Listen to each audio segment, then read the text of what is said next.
Tātad grāmatiņa divdabis numur 1. Kur vēl to nav redzējuši un lasījuši, ir iespēja to iegādāties pie maniem uz pasūtījumu. Tur man vajadzēs pretī telefonu, e-pastu un adresi. Te katram individuāli es veltīšu ierakstu. Ieraksts tikai priekš viņa. 2 civilizācijas. 2 varenas civilizācijas, gaišā un tumšā, sanāca kopā un vienojās radīt cilvēku. Sevi tās nosauc vārdā Dievs. Cilvēkam iedeva vārdu cilvēks. Tumšā dāvāja vienu fiziskās matērijas ķermeni, prātu, visas negatīvās rakstura īpašības. Gaišā dievišķumu visos 6 gaismas ķermeņos.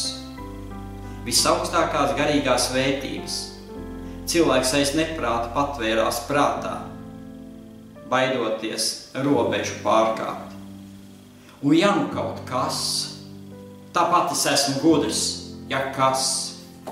Visaugstākais intelekts. Vissmagākā planēta Zeme, kuru izbaudīt var asiņu garšu un ceļu smaržu. Zeme ir vissmagākā karmiskajā sfērā planēta, kur tu vari sajust, kā garšo auglis. Tu vari sajust ceļu smaržu. Tu vari sajust un izbaudīt, kad tu ievaino sevi kādā ar ēršķu, krūmu, dzelksni. Šeit ir visa veida tādas cīņas, protesti. Te ir dzīva dzīve, citās planētās tā nav. Šeit ir iespēja izaugt no kā.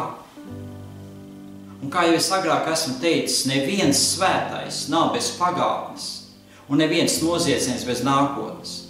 Uz Zemi nāk tikai visaugstākie gari. Viņi piedzimst kā cilvēki.